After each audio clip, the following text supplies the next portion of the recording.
Baik Bu Bapak, kita akan sekali lagi mendengar Tuhan berbicara dalam kehidupan kita. Tapi sebelumnya mari sekali lagi kita berdoa. Mari kita tundukkan kepala kita menyiapkan hati kita, pikiran kita menerima firman Tuhan kali ini. Tuhan, kiranya melalui pujian kami kembali diingatkan seperti melalui ungkapan pemazmur bahwa sedengkanlah telingamu Tuhan terhadap kami. Bila segala doa harapan kami sekali lagi itu bukan terjadi karena kehendak kami, tetapi biarlah kami memaknai kehidupan kami itu adalah dinaungi oleh kuasa kasih Tuhan. Ajarkan kami supaya kami juga terus memberikan ruang bagaimana anugerah yang Tuhan nyatakan dalam kehidupan kami, membentuk mindset pikiran kami menjalani hari-hari bersama dengan Tuhan. Tentu ini bukan menjadi perkara yang mudah, tetapi kami percaya ada sebuah pengharapan dan juga jaminan yang pasti ketika Tuhan Sang Pemilik kehidupan kami menyatakan di dalam kehidupan kami. Berkati hamba-Mu yang penuh dengan lemah dan keterbatasan ini dapat menyampaikan dengan baik, dengan jelas, dengan bertanggung jawab di hadapan Tuhan, sehingga sekali lagi firman juga diberitakan semuanya untuk kemuliaan nama Tuhan saja. Terima kasih Tuhan untuk doa kami siap untuk mendengar Tuhan menyapa kami di hari ini. Dalam nama Putra-Mu Tuhan kami, Yesus kami berdoa. Amin. Baik Bu Bapak, kita akan sekali lagi belajar dari salah satu teladan Nabi dalam Perjanjian Lama. Ini kalau Ibu Bapak sering baca atau dengar atau cerita, bahkan mungkin di sekolah minggu, bahkan kalau Ibu Bapak juga mendengar ini sebenarnya cerita itu Yunus ini benar-benar ada atau tidak gitu ya. Biasanya ada sebuah hal yang mungkin membuat kita terdistract atau pikiran ke kitab ini, apa sebenarnya kitab ini benar-benar ada atau tidak. Tapi secara lagi kita belajar daripada bapak-bapak gereja bahwa kitab yang sudah dikanonisasikan 66 kitab di dalam khususnya dalam konsili saat itu, yaitu Kartago, kita belajar bahwa ini adalah salah satu kitab yang memang Tuhan juga ilhamkan khususnya di dalam kehidupan Nabi Yunus. Mari sekali lagi kita akan buka kitab Yunus pasal yang keempat, Ibu Bapak. Kita buka Alkitab kita buka di dalam Yunus pasal yang keempat, ayat yang ke-6 hingga ayat yang ke-8.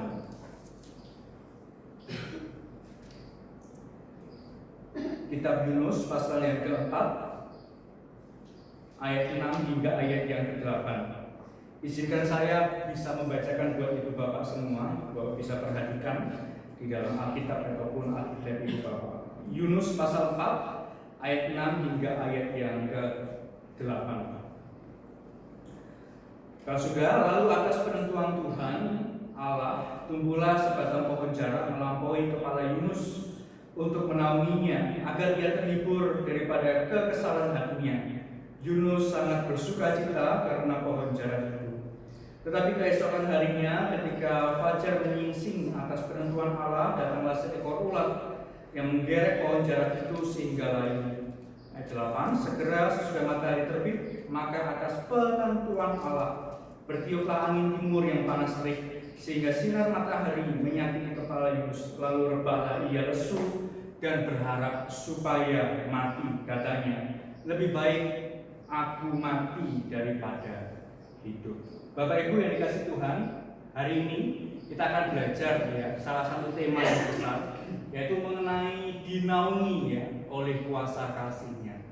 Saya juga mau belajar daripada teladan daripada Nabi Yunus Sebelum kita menghakimi Yunus kita kalau belajar Nabi Yunus kan kita belajar Yunus ini benar-benar bandel Yunus ini benar-benar tegar tengkuk di dalam kehidupannya, dia sampai-sampai menolak apa yang Tuhan titahkan atau perintah daripada Tuhan.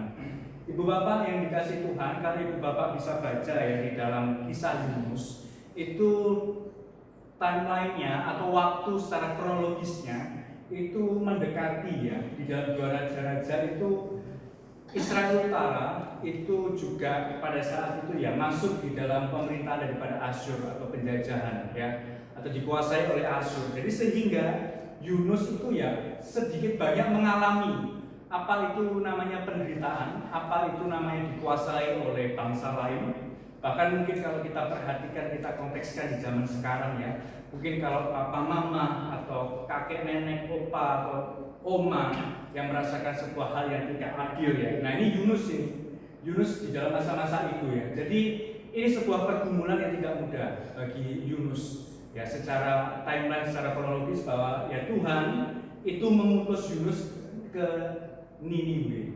Ya, salah satu kota, kalau ibu bapak suka baca-baca ya literatur atau studi dalam perjanjian lama, ya kota yang benar-benar sangat mengerikan ya. Salah satu pembunuhan yang cukup kejam dia yaitu bukan hanya pancung atau ya sesuatu hal yang harus dimatikan, tapi dikuliti ya, dikuliti sampai habis, sampai tembus kepada tulang. Jadi ada beberapa fragmen-fragmen yang belajar mengenai hal itu.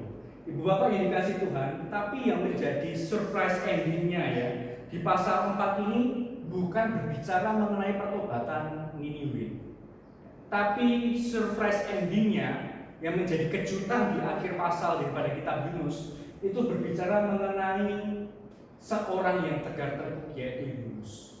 Jadi bukan pertobatan mengenai kota Niniwe poin di dalam pasal 4, tetapi pertobatan yang membawa kepada kehidupan Yunus. Ya, jadi kalau kita pikir dalam pasal 1, Yunus itu dikasih Tuhan panggilan, kamu harus pergi ke kota Niniwe. Jadi yang kita pikirkan adalah kitab Yunus ini berbicara mengenai pertobatan sebuah bangsa yang kecil. Tapi di momen endingnya yang menjadi surprise adalah bukan berbicara mengenai Niniwe itu bertobat, tetapi berbicara mengenai Yunus yang akhirnya bertobat. Jadi ini sesuatu hal kalau kita belajar mengenai studi Alkitab ya secara ilmu penafsiran itu ada sebuah ya dijungker balikkan gitu ya. Ini juga yang menjadi bagian hal mengenai Injil atau Gospel ya. Gospel kan demikian ya.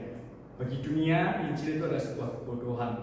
Tapi bagi umat Tuhan Injil itu adalah kemenangan. Jadi ya di dalam kehidupan konsep kekristenan sekali lagi yaitu ada sifat itu jungkar balik ini ya, dari atas ke bawah, tapi ya sekali dikembalikan lagi dari bawah ke atas.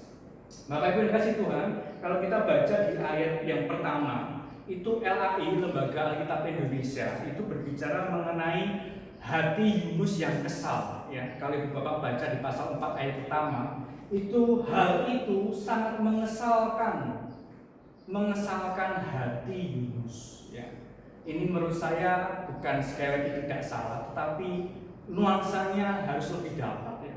Kalau terjemahan secara harfiah Ibu Bapak, teks aslinya itu adalah hal itu adalah kejahatan di mata Yunus. Jadi kita bisa perhatikan ya, kalau PAI menjelaskan itu mengesalkan hati Yunus. Ini mengesalkan karena apa? Tuhan Allah itu tidak menghukum Niniwe, nggak jadi, batal, di cancel itu kejahatan atau khususnya penjajahan atau istilahnya melampiaskan kejahatan itu kepada Niniwe. Tapi kalau kita perhatikan di dalam teks aslinya itu sebuah kejahatan di mata Yunus. Jadi yang Tuhan lakukan itu adalah sekali lagi hal yang evil, yang jahat, yang keliru di hadapan Yunus. Bapak Ibu, problem of evil ya, atau masalah atau problem terhadap sebuah kejahatan itu biasanya juga dilontarkan kepada orang-orang yang ragu mengenai eksistensi Tuhan atau keberadaan Tuhan ya. Kalau Ibu Bapak pernah dengar kalimat-kalimat seperti ini ya, kalau Tuhan itu ada, mengapa sih masih ada kejahatan ya? Kalau ada Tuhan itu mengapa sih masih ada suatu hal yang susah di dalam kehidupan manusia? Bukankah Allah itu punya kasih? Bukankah Allah itu membenci kejahatan? Nah ini problem of evil. Nah biasanya itu dilontarkan oleh orang-orang yang ateis, orang-orang yang tidak percaya dengan Tuhan. Nah ini hampir mirip Ibu Bapak, problem of evil ini di dalam kehidupan Yunus juga. Ya, dia merasa bahwa Tuhan nggak jadi menghukum Niniwe itu bukan hanya mengesalkan hatinya, tetapi bagi Yunus itu jahat di matanya. Jadi itulah sebuah hal yang menurut kita juga kita bisa lihat dari angle yang lain dari kehidupan Yunus. Saya ingin bawa Ibu Bapak membaca kitab Yunus ini dengan sentuhan yang berbeda. Kita lihat ya. Argumen Yunus menganggap sebuah kejahatan di matanya ya. Harusnya kalau Tuhan tidak membalas kejahatan yang sudah dilakukan oleh Niniwe.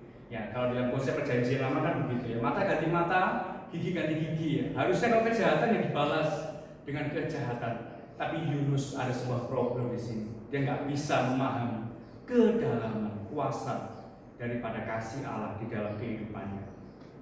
Bapak Ibu, kalau kita membaca kitab Yunus ya, coba kita lihat dari sisi yang lain atau sudut pandang yang lain. Jangan-jangan Ibu Bapak, kisah daripada teladan Yunus ini itu berbicara nabi yang memang kabur, nabi yang pura-pura bertobat, atau nabi yang taat tapi dia jatuh lagi. Tapi atau sebaliknya, kisah ini menceritakan seorang nabi yang tegar teguh, nabi yang dengan sengaja kabur, di pasal pertama ya. Jadi sekali lagi di pasal pertama itu juga ini orang super egois ya.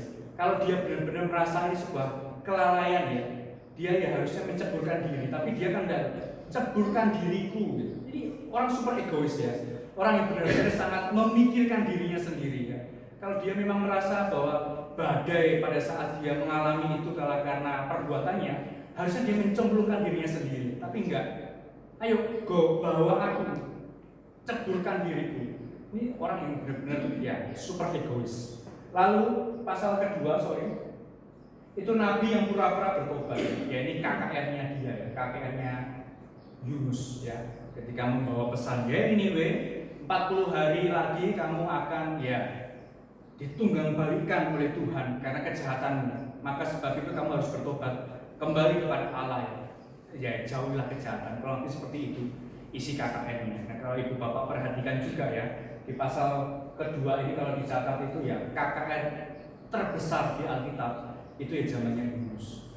Tapi Yunus sekali lagi bukan seorang preacher atau pengkhotbah yang baik. Ya, karena itu membawa pesannya cuma seperti itu ya. Kalau Ibu Bapak lihat ya khotbah-khotbahnya mengenai Petrus ya, misal Petrus ya, yang beberapa ribu itu bertobat ya, dia karena saksi hidup daripada pelayan Tuhan Yesus. Jadi ada satu hal yang diceritakan, oh ini nabi yang saya ngajar dengan kamu. KKR apa yang disampaikan ya. Jadi sekali lagi kita belajar mengenai hal ini. Dan yang ketiga adalah Ibu Bapak itu nabi yang pura-pura taat ya. Pura-pura taat. Kalau Ibu Bapak perhatikan ya dalam kitab Yunus ya, dia hanya menyampaikan pesan kepada kota Niniwe. Tapi setelah itu dia apa? Dia nggak tinggal di situ loh. Dia kabur. Dia kembali menyingsingkan dirinya untuk pindah di dalam area kota Niniwe. Jadi dia hanya menyampaikan, habis itu ya pergi meninggalkan usia kota Niniwe. Jadi ada satu hal yang berbeda di sini. Dia benar-benar nabi yang pura-pura taat. Dan di pasal yang keempat, Nabi Yunus itu melawan Tuhan. Ya, dia marah kepada Tuhan. Bagaimana dia sayang kepada pohon jarak itu daripada ia harus menyayangi orang yang mau dimusnahkan oleh Tuhan. Kalau Ibu Bapak kurang yakin ya, tidak setuju bahwa ini adalah sebuah nabi yang benar-benar tegar tengkuk ya, nabi yang bandel, sangat bandel. Kalau kurang yakin, Yunus ini juga dikatakan sebagai seorang penjahat. Saya ketika membaca komentar ini ya, tafsiran ini saya juga sempat kaget ya. Ya mungkin terkadang kita secara background dalam kitab Yunus kita sering menghakimi ya. Yunus ini benar-benar kacau ya hidupnya. Dia kabur, nggak sadar lagi, dia kembali lagi, nggak sadar lagi, dia kembali lagi gitu ya. Jadi bisa disimpulkan bahwa Yunus sebagaimana juga dia adalah seorang yang jahat ya. Ya Tuhan, bukankah telah kukatakan itu ketika aku masih di negeriku? Itulah sebabnya maka aku dahulu melarikan diri ke Tarsis sebab aku tahu bahwa Engkaulah Allah yang pengasih dan penyayang. Kalau Ibu Bapak perhatikan di sini ya, dia itu sebenarnya sudah ada gambaran di sini ya. Ya Tuhan, bukankah telah kukatakan itu ketika aku masih di negeriku? Dia di awal sudah dikatakan Yunus, kamu harus pergi ke Niniwe. Tapi enggak, dia punya secara logika dalam kehidupannya. Sebenarnya aku sudah ngomong bersama Tuhan, ini bangsa yang benar-benar nggak mau bertobat. Ini sebenarnya kita juga lakukan dalam kehidupan kita ya Bapak ya. Karena kita dalam kehidupan berjalan kehidupan kita ya, kalau kita sudah kalut dengan problem atau pergumulan masalah hidup kita ya, pekerjaan, kesehatan kita, kadang kita ya gitu merasionalkan pikiran kita ya. Kita membawa Tuhan itu melalui cara pikir kita, bukan kita yang membawa pikiran kita kepada caranya Tuhan. Ini yang menjadi problem dalam kehidupan Yunus. Kita belajar mengenai hal ini ya. Dan bahkan Yunus itu mengutip itu Bapak ayat-ayat ini ya. Engkaulah Allah yang pengasih dan penyayang, panjang, sabar, berlimpah kasih setia. Ini Mazmur 103 ya. Jadi sekarang ya Tuhan, cabutlah kiranya nyawaku karena lebih baik aku mati daripada itu. Ini pernyataan yang menurut saya ya. Tapi 120.000 orang itu bertobat. Saya juga heran dengan pernyataan ini ya. Dia malah cabut aku Tuhan, nyawaku yang lebih baik aku mati daripada hidup. problemnya di sini Ibu Bapak adalah Yunus itu bukan mengerti atau salah mengerti tentang Tuhan. Yunus marah itu bukan karena doktrinnya ngawur. Yunus itu tahu bahwa Tuhan itu Allah yang pengasih. Yunus itu tahu bahwa Ia adalah penyayang, panjang sabar, berlimpah kasih setia. Yunus itu marah karena sekali lagi dia adalah tidak mengenal Allah atau Tuhannya. Ya, inilah sebuah ironi di dalam kehidupan Yunus. Ya. Yunus marah bukan karena ia mau diutus kepada Niniwe, tetapi dia marah kepada sifat Allah yang setia, atribut Allah yang bagaimana ia panjang sabar kepada umat yang tidak bisa membedakan tangan kanan atau tangan kiri. Wah, ini cilaka itu Bapak ya. Kalau kita perhatikan konteks yang sekarang, kalau kita nggak bisa membedakan tangan kanan juga tangan kiri juga berbahaya ya. Sesuatu hal yang menurut kita cukup sederhana tapi mereka nggak bisa membedakan. Artinya ada sebuah hal yang ironi dalam kehidupan ini. Orang sedemikian banyak itu nggak tahu tangan kanan juga tangan kiri. Artinya nggak tahu baik yang jahat, dia sampai benar-benar buta-belai di situ ya. Yang menjadi ironi dalam kehidupan Yunus Ibu Bapak adalah dia problemnya di sini ya. Dia nggak bisa mengenal Allah.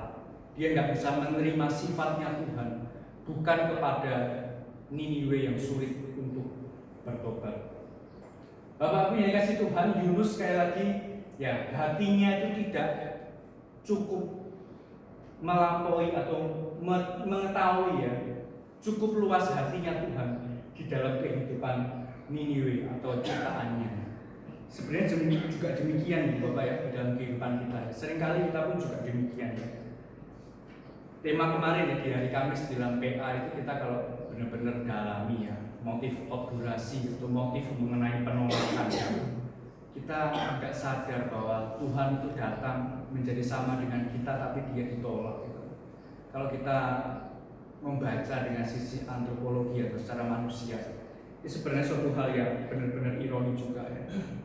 Dia datang menjadi sama dengan manusia, bahkan dia datang bukan untuk umat yang di luar, tapi untuk umatnya, tetapi dia ditolak. Bahkan ketika kita nanti belajar di hari Natal pun dia tidak ada tempat untuk dia. Jadi ini sebuah hal yang ironi juga. Kita belajar mengenai hal ini. Jadi Ibu Bapak, problem Yunus adalah Allah yang hatinya ternyata cukup luas bagi penjahat-penjahat di dunia ini. Yunus itu di sini sangat-sangat terbongkar hidupnya ya. Dia sangat-sangat gak bisa melarikan diri lagi ya.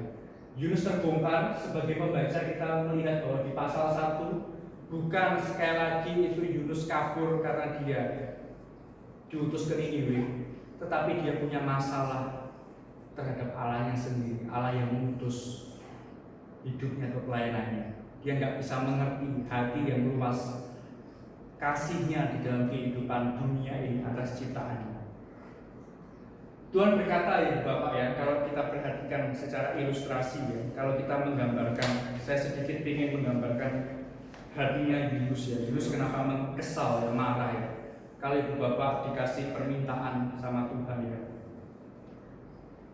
ya misal ya sebut nama saja ya, Valen kamu, aku kasih ya permintaan ya, tapi permintaanmu itu nanti akan kali 2, aku akan 2 kali lipatkan terhadap musuhmu ya. Kalau Ibu Bapak juga pertanyaan yang sama ditujukan kepada Ibu ya, apa mungkin yang Ibu Bapak minta ya? Kalau kita dikasih permintaan sama Tuhan, terus Tuhan kasihnya 2 kali lebih daripada apa yang kita minta, tapi terhadap musuh kita ya. Gitu. Saya juga berpikir-pikir kalau kita pakai positive sentence ya, kalimat yang positif, nggak bisa ya. Tuhan aku berkati aku ya, tapi musuh kita diberkati 2 kali lipat. Tuhan berikan aku kesehatan, ya. Tapi musuh kita diberikan 2 kali kesehatan, nggak pernah sakit. Ya. Misal. Tapi kalau kita kasih negatif sentence ya, kita kasih kalimat negatif ya. Tuhan kasih aku setengah mati biar dia 2 kali setengah mati, yaitu mati. Menjadi pertanyaan ya. Hidup setengah mati itu gimana ya? Hidup setengah mati gak enak gitu ya. Musuh kita mati ya sudah selesai, dia mengakhiri garis pertandingan. Tapi kalau kita setengah mati ya gimana gitu ya? Ya itu jadi problem ini ya, kesal ya. Ya mungkin Saya sedikit analogikan gambaran ini, apa yang dipikirkan atau apa yang direnungkan oleh Yunus ketika saat itu Yunus marah sebel sama Tuhan. Dia nggak bisa memahami hatinya Tuhan atau kedalaman kuasa daripada kasih Allah yang besar di depannya. Nah, ibu bapak, itulah natur manusia ya. Jadi Tuhan itu ingin mengkoreksi. Yunus, kamu ada sesuatu yang salah, kedegilan hatimu nih yang salah. Ya, itulah natur manusia ya, seperti yang saya sampaikan tadi ilustrasi ya, 2 kali kepada musuh kita nggak bisa menerima, karena itu kita nggak bisa suatu hal yang cukup, tapi kita harus lebih dan lebih. Tapi sekali lagi Yunus tidak mampu menyelami kuasa kasih daripada Allah. Bapak Ibu yang dikasih Tuhan, bukankah ya Yunus itu juga sama dengan kita ya? Bukankah kita juga sering ya, kita sudah lama mengikut Tuhan, perjalanan kehidupan kita, tapi sekali lagi secara sengaja kita marah, ya, kita kesal, kita melihat sesuatu hal ya, Tuhan kenapa hidup mereka lebih enak gitu ya, Tuhan kenapa mereka itu lebih baik daripada kehidupan saya ya. Ini jadi problem dalam kehidupan kita ya. Kita mau belajar supaya kita ya tidak terjebak di dalam kehidupan musuh. Kita belajar dari suatu teladan yang baik pada hari ini. Dinaungi oleh kuasa kasih-Nya. Oleh sebab itu bagaimana supaya kita tidak kesal, tidak marah kepada Tuhan? Ya beri ruang untuk anugerah ya. Beri ruang untuk anugerah supaya kita ya menaungi, ada typo ya, menaungi keterbatasan hidup kita ya. Beri ruang anugerah, beri ruang kasih karunia di dalam kehidupan kita supaya kita bisa mampu menyelami hati Tuhan. Ya, kalau kita sekali lagi dalam kehidupan Yesus, dia marah, dia kesal, dia nggak terima, ya hanya muter-muter di situ ya. Bahkan dia nanti kita akan belajar itu dia marah sama Tuhan. Tapi kalau kita belajar ya itu Bapak, harusnya kita harus beri ruang anugerah, kasih karunia Allah di dalam kehidupan kita. Nah, tapi Ibu Bapak, kalau tidak kita memberikan ruang kepada Tuhan atau kasih karunia Tuhan, kita menjadi orang yang ya, super egois. Jadi sekarang ya Tuhan, cabutlah kiranya nyawaku karena lebih baik aku mati daripada hidup. Ini perkataan orang yang sudah mempertobatkan 120.000 orang karena perkataannya seperti ini gitu ya. Jadi saya juga sekali lagi orang yang benar-benar sangat bukan egois lagi ya, super egois ya. Kalau kita lihat di dalam bagian ini, bagaimana dia mengutarakan kalimat ini kepada orang yang menciptakannya, kita juga nggak habis pikir ya. Tapi sekali lagi ini Yunus juga sama dengan kita. Kita juga belajar di dalam kehidupan hari ini ya. Bagaimana ya harus beri ruang anugerah atau kasih karunia daripada Tuhan. Ingat bahwa kamu itu sudah ditebus dengan darah yang mahal. Itu suatu hal yang luar biasa ya, itu sekali lagi ya, ada anugerah yang besar dalam kehidupan setiap kita. Respon Allah yang unik Ibu Bapak di poin yang kedua ini adalah kenapa Allah itu malah mempertanyakan ya. Saya juga bingung kenapa pada saat itu ada sebuah percakapan ya. Kalau Ibu Bapak yang dikasih Tuhan membaca ya di dalam Alkitab, khususnya Perjanjian Lama, itu Allah itu sengaja memakai pertanyaan untuk menyadarkan manusia.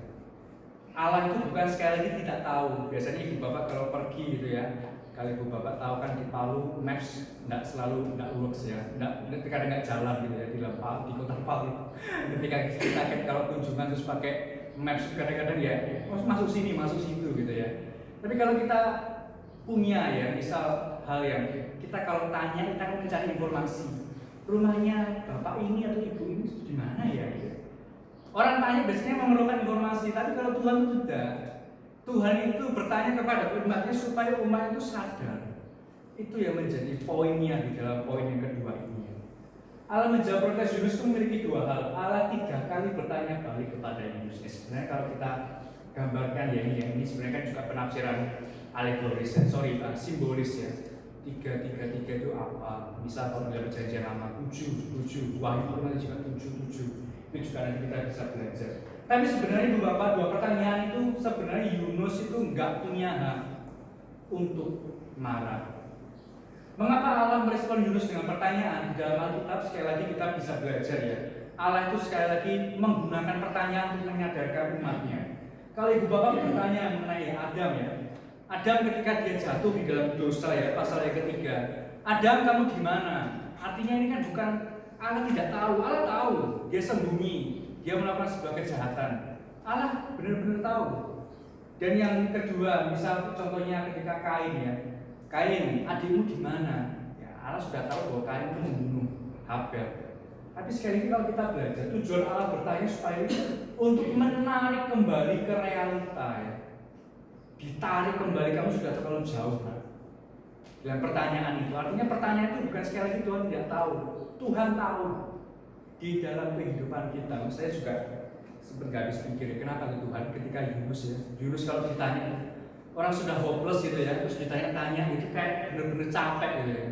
Tapi pertanyaan itulah yang membawa Yunus untuk apa ya, sadar akan kedalaman hati Allah di dalam kehidupannya. Mengapa Tuhan ya? Ini biasanya pertanyaan gitu kan ya. Mengapa Tuhan ya? Ayub ya. Kalau Ibu Bapak juga baca ya, Ayub kan juga sampai di pasal 42. Tapi kalau Ibu Bapak baca ya, pasal, kalau Ibu Bapak nanti bisa koreksi saya kalau saya salah, di dalam pasal 3 sampai nanti pasal yang ke-20 hampir sampai ke terakhir yang ending itu, Allah itu selalu bertanya-tanya, menanyakan suatu. Ayub, mengapa kau marah? Ayub. Tapi Ayub itu responnya juga, saya juga nggak habis ini ya. Ayub itu sengaja menantang supaya ia bertemu dengan Tuhan. Ya karena sekali lagi kalau Ibu Bapak lihat, kalau baca ya, memang ini salah satu kitab yang benar-benar ya sangat menderita ya, sangat menderita ya. Mungkin saya juga menyadari ya kenapa ia sampai menantang untuk bisa bertemu dengan Tuhan. Tapi sekali lagi Tuhan menjawab ketika mengapa Tuhan ini terjadi dalam kehidupanku ya. Tuhan menjawab supaya dia menjadi manusia yang tahu sesuatu ya. Akhirnya di pasal 42 kalau Ibu Bapak lihat ya, suatu pernyataan yang sangat-sangat luar biasa dalam kehidupan Ayub ya. Dengan kata orang saja aku mendengar tentang Allah, tapi dengan mataku sendiri aku melihat Tuhan. Ya, aku datang ke dunia ini dengan telanjang, maka aku pulang nanti pergi juga dengan telanjang. Terpujilah nama Tuhan. Ini ya, menjadi manusia itu jadi tahu sesuatu, pertanyaan Tuhan. Demikian juga Ibu Bapak di dalam kehidupan kita ya. Dinaungi oleh kuasa kasih-Nya, dinaungi itu juga berbicara mengenai kita itu dibuat mengerti ya. Ini menjadi juga problem juga ya. Kita secara tradisi gereja ya, mulai reform ya, kita belajar banyak hal yang doktrin yang bagus ya. Tapi sekali lagi itu bukan karena pikiran hebat kita atau bapak-bapak gereja.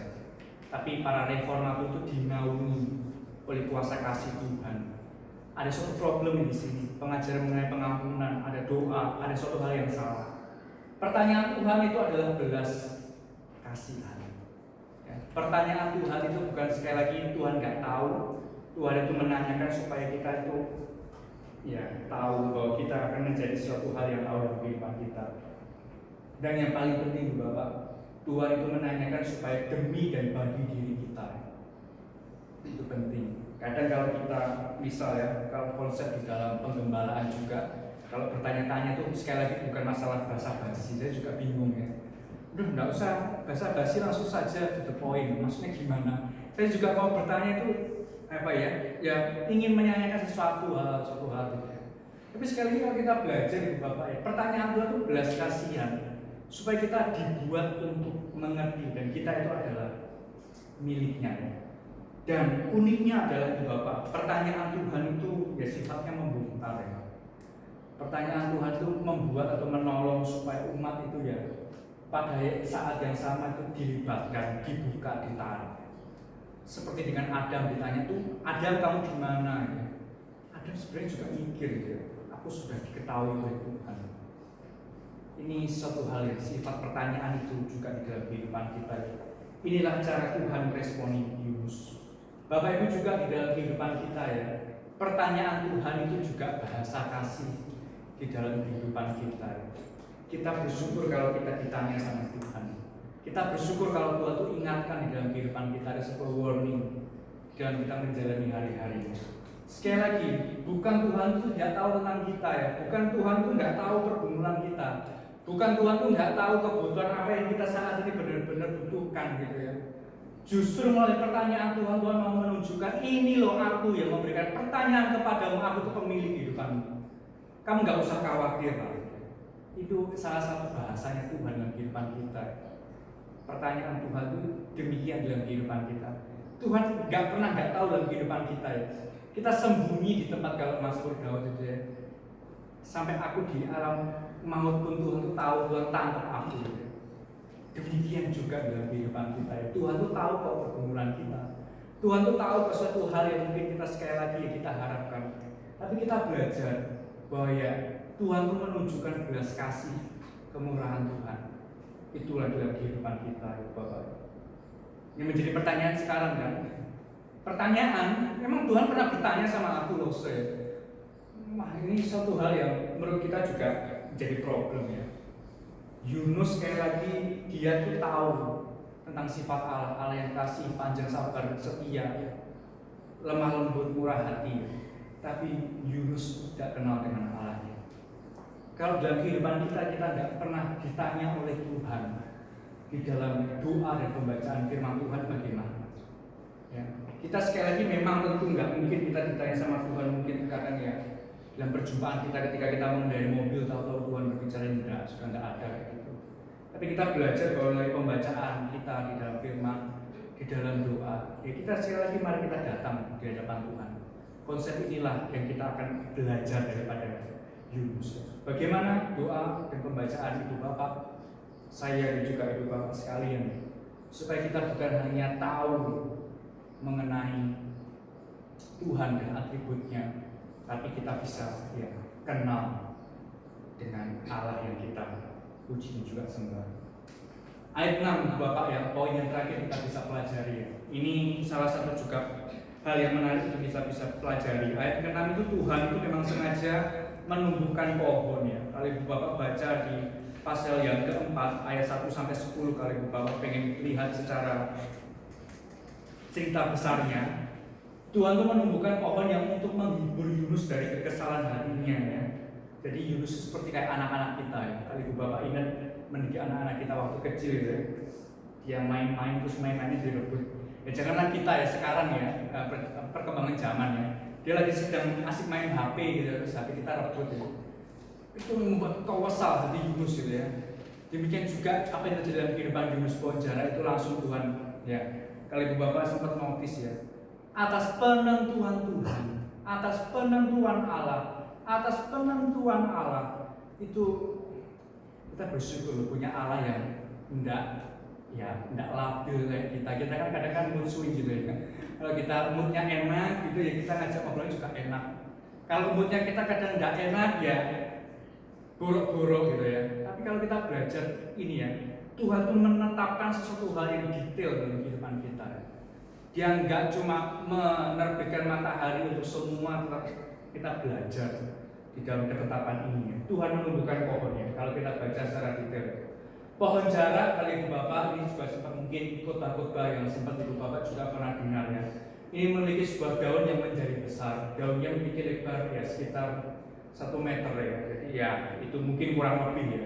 Jadi kalau kita gambarkan pohon jarak ini Ibu Bapak, itu meneduhkan dari terik matahari ya. Saya juga kadang kan bukan hanya di sini gitu ya. Kalau saya kunjungan atau pergi itu, kalau di lampu merah, kalau ada pohon atau apa itu kita langsung cari-cari gitu. Ini kalau kita naik sepeda motor, jangankan naik sepeda motor atau naik mobil gitu ya. Kalau ada tempat perteduhan gitu lampu merah, aduh lama ya, lampu merahnya lama. Nah kita ada ya colong-colong sedikit lah ya. Walaupun depan tuh masih kosong gitu ya. Kita di bawah ya. Itu benar-benar merasakan ya kita lega, kita nggak panas, kita nggak kena terik matahari, itu mataharinya Palu. Matahari ini, jadi ini tempat perteduhan yang baik bagi Yunus ya. Dan Alkitab mencatat itu Bapak, Yunus itu sangat menyukai tanaman ini ya. Itu juga nggak bisa pikir, kenapa Alkitab juga mencatat demikian. Tapi kalau kita benar-benar kontekskan, memang benar ya.